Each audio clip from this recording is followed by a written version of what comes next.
Revue de presse du lundi 23 septembre 2024. Bienvenue à tous.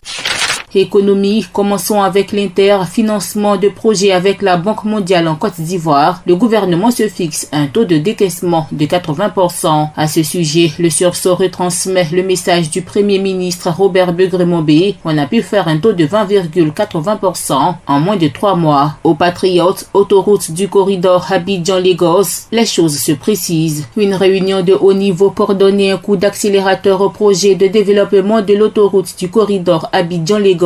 Samedi 21 septembre 2024 à Lagos, Amédée Kofi Kwaku, ministre de l'équipement de l'entretien routier, a pris part à la réunion du comité ministériel de pilotage de projet de développement de l'autoroute du corridor Abidjan-Lagos. Après la réunion à huis clos qui a permis aux ministres ou leurs représentants de désigner les membres du conseil d'administration de l'autoroute de gestion du corridor Abidjan-Lagos, Amédée Kofi Kwaku a rassuré ses pairs sur l'engagement de la Côte d'Ivoire à jouer sa partition dans l'opérationnalisation de cette autoroute. Et puis, chez l'Inter, 46e édition du Salon du tourisme à Paris, comme Siandou Fofana et Assalfo ont vendu la destination Côte d'Ivoire. Le jeudi 19 septembre 2024, la Côte d'Ivoire a marqué sa présence à l'International French Travel Market à l'occasion d'une conférence organisée par le cabinet Facility Concept International. Face aux opérateurs internationaux du tourisme mondial, cet événement a été l'occasion pour la délégation ivoirienne de mettre en avant le potentiel touristique exceptionnel de la Côte d'Ivoire. Elle était conduite par monsieur Siandou Fofana, ministre du Tourisme et des Loisirs, qui a souligné que la destination ivoirienne était désormais sûre pour les touristes et dérisquée pour les investisseurs privés. Accompagnant le patron du tourisme ivoirien, Assalfo du groupe musical Magic System, a pour sa part expliqué comment la Côte d'Ivoire était devenue sublime.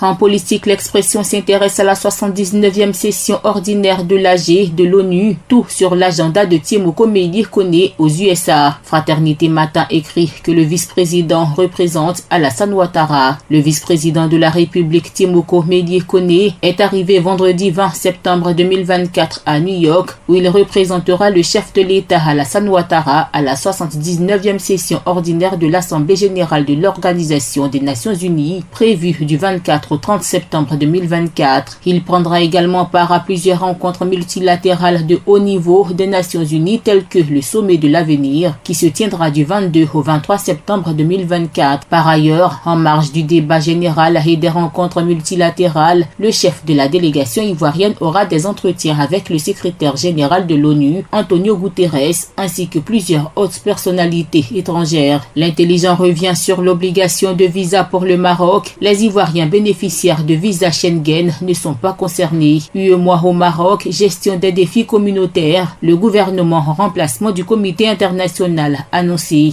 Et puis un tour à la CEI, la commission électorale indépendante sensibilise la diaspora ivoirienne en France sur la révision de la liste électorale.